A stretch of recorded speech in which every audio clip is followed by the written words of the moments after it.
ప్రార్థన.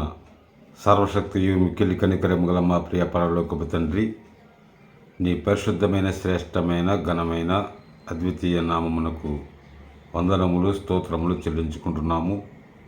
ఇదిగోనైనా ఇంతవరకునైనా మమ్మలను కాచి కాపాడి సంరక్షించి పోషించుచున్న దేవానికి వందనాలు స్తోత్రాలు చెల్లించుకుంటున్నాం. ఈ ఉదయకాల సమయంలోనైనా నీ వాక్యమునైనా వివరించడానికి నీ దాసుడు నిలబడుచు ఉండగానైనా మీరే జ్ఞాపకం చేసుకోండి. నీ యొక్క పరిశుద్ధాత్మ శక్తిని అనుగ్రహించి వాక్యమును ఏ విధంగా వివరించవలనో అటు జ్ఞానమును నాకు దయచేయండి. అలాగేనైనా వినుచున్న నీ ప్రియ బిడ్డలను మీరు జ్ఞాపకం చేసుకోండి. నైనా వారికి నూతనమైన ఆసక్తిని వారికి దయచేయండి. దేవానికి వందనాలు స్తోత్రాలు చెల్లించుకుంటున్నాను. ఎలాంటి చిరాకు పరాకు పరధ్యానం లేకుండా వాక్యమును విని శ్రద్ధగా ఆ యొక్క వాక్యమును నైనా వారి జీవితంలో అన్వయించుకుని నైనా పాటించడానికి కృప అనుగ్రహించండి. తద్వారా వారి కుటుంబాలు ఆశీర్వదింపబడడానికి కృప అనుగ్రహించుమని యేసుక్రీస్తు వారి ఉన్నతమైన నామములు ఈ ప్రార్థన సమర్పించి వేడుకుంటున్నాను తండ్రి. ఆమేన్. మన ప్రభువును లోకరక్షకుడైన యేసుక్రీస్తు వారి ఉన్నతమైన నామములో అందరికీ శుభములు వందనములు తెలియచేయుచున్నాను. ప్రియ మిత్రులారా, స్నేహితులారా, విశ్వాసులారా, ఈరోజు ఒక పరిశుద్ధ గ్రంథం నుంచి ఒక వాక్యమును మీకు వినిపించాలని ఆశిస్తూ ఉన్నాను. 109వ కీర్తన 4వ చరణంలో ఈ విధంగా వ్రాయబడి ఉన్నది. నేను చూపిన ప్రేమకు ప్రతిగా వారు నా మీద పగబట్టి ఉన్నారు. అయితే నేను మానక ప్రార్థన చేయుచున్నాను. ప్రియ సహోదరి సహోదరులారా,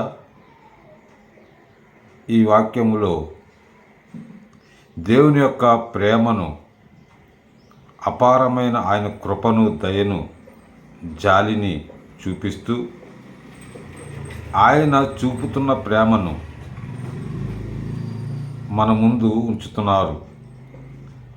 అవును, ఆయన మనలను భూమి మీద సృష్టించి నిర్మించి ఈ భూమి మీద మనల్ని నివసింపచేస్తున్నప్పుడు ఆయన ప్రేమ మన మీద ఉంచి ఆయన నడిపిస్తూ ఉన్నప్పుడు, మనము ఆ ప్రేమను పొందుకుంటూ ఉన్నప్పుడు, ఆ ప్రేమ యొక్క మాధుర్యాన్ని మన జీవితంలో పొందుకుంటూ ఉన్నప్పుడు దేవుడి మాటను పలుకుతున్నాడు. అయితే నేను చూపిన ప్రేమ దానికి ప్రతిగా అనగా బదులుగా వారు నా మీద పగబట్టి ఉన్నారు. మనము ప్రేమ చూపిస్తే పగబట్టేవారు ఉన్నారు. ప్రేమకు ప్రతిగా పగను పెంచుకున్నవారు ఉన్నారు. అయినా కూడా నేను మానక ప్రార్థన చేయుచున్నాను అని దావీదు మహాభక్తుడు తెలియజేస్తున్నాడు. ఇక్కడ మానక ప్రార్థన చేయుట అనేది క్రైస్తవ విశ్వాసి యొక్క ముఖ్య లక్షణమై ఉన్నది. మానక ప్రార్థన చేయాలి. ప్రేమ చూపించావు, అయినా పగబట్టి ఉన్నారు, కానీ నేను మానక ప్రార్థన చేస్తున్నాను. ఈ మానక ప్రార్థన చేయుట అనేది నీ లక్ష్యమై ఉండాలి, నీ లక్షణమై ఉండాలి, నీ గురి అయి ఉండాలి. వెలుగులో నిజమైనది చీకటిలో కూడా నిజమవుతుంది. నిజం ఎప్పుడు కూడా వెలుగులో ఉన్నప్పటికీ కూడా చీకటిలో ఉన్నప్పటికీ కూడా అది నిజమే. పౌలు గారు చెప్పినట్లుగా మరణమైనను జీవమైనను దేవదూతలైనను ప్రధానులైనను ఉన్నవైనను రాబోవునైనను ఎత్తైనను లోతైనను మరే ఇతర సృష్టి అయినను మన ప్రభువు అయిన క్రీస్తు యేసునందలి దేవుని ప్రేమ నుండి మనలను ఎడబాప నేరదు. ఎడబాపలేవని నిశ్చయముగా నమ్ముచున్నాను అని అపోస్తుడైన పౌలు తెలియజేస్తున్నాడు రోమీయులకు రాసిన పత్రికలో. ప్రియ సహోదరులారా, మరణమైనను జీవమైనను దేవదూతలైనను ప్రధానులైనను ఉన్నవైనను అయినను ఎత్తైనను లోతైనను అనగా మానవ జీవితంలో సంభవించే ప్రతి విషయాలలో కూడా ఎలాంటి పరిస్థితులు మానవునికి ఉన్నప్పటికీ కూడా అవి కష్టమైన సుఖమైన ఐశ్వర్యమైన పేదరికమైన ప్రతి విషయంలో కూడా ఆయన చూపిస్తున్న ప్రేమను మనం పొందుకుంటూ ఉన్నాము. ఇది దేవుని ప్రేమ నుండి మనలను ఎడబాపనేరదు. ఏది కూడా దేవుని ప్రేమ నుంచి మనలను దూరం చేయలేదు. దేవుని ప్రేమ నుంచి మనం దూరముగా ఉండకూడదు అనుకుంటే మానక ప్రార్థన చేయుట మనము అలవాటు చేసుకోవాలి.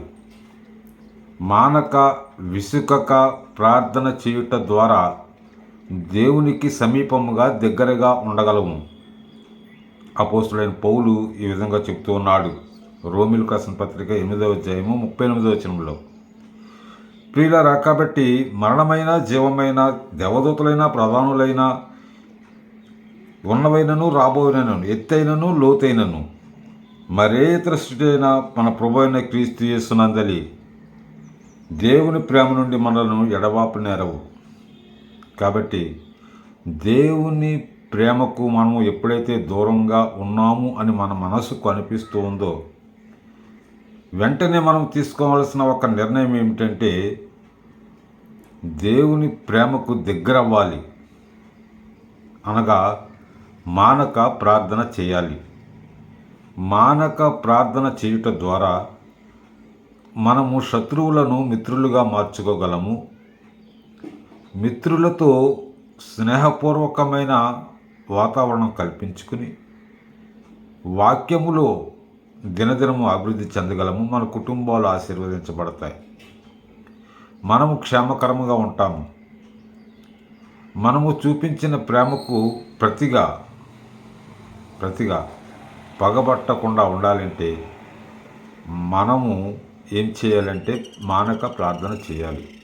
యేసుప్రభు వారు కూడా ఆయన శిలువ మీద మన కొరకు చనిపోయినప్పుడు మన కొరకు ఎంతో ప్రేమ చూపించారు. ఆయన వాక్యములను బోధించి స్వస్థపరిచి బాగు చేసి రోగములను నయం చేసి మన మీద ఎంతో ప్రేమ చూపించినప్పటికీ కూడా ఈరోజు ఆ యెరూషలేములో ఆయనకు గాయములు చేస్తున్నారు. శరీరమునకు గాయములు, మనసుకు గాయములు. ఎంత పగ ఉన్నది ఆయన మీద. అదంతా కూడా ఆ యెరూషలేములో వారు చూపిస్తూ ఉన్నారు. అయితే ఆయన మానక ప్రార్థన చేస్తూ ఉన్నాడు మన గురించి, శత్రువుల గురించి. తండ్రి, వీరేమి చేయుచున్నారో వీరెరుగురు గనుక వీరిని క్షమించుమని ప్రార్థన చేస్తున్నాడు. ప్రియ విశ్వాసులారా, క్షమాపణ గొప్పది. క్షమాపణ ప్రార్థన గొప్పది. మానకుండా చేసే ప్రార్థన గొప్పది. ఈ ప్రార్థన చేస్తూ మనం ఎప్పుడైతే దేవునికి దూరంగా ఉన్నాము అనిపిస్తుందో దేవునికి సమీపం అవ్వడానికి, దగ్గర అవ్వడానికి ప్రార్థన ద్వారానే దేవునికి దగ్గర అవుదాం. అలాగే ప్రేమ ద్వారా ఆయనను ఆశ్రయించుదాం. అట్టి కృప మనందరికీ దేవుడు దయచేయునుగాక. ఆమేన్.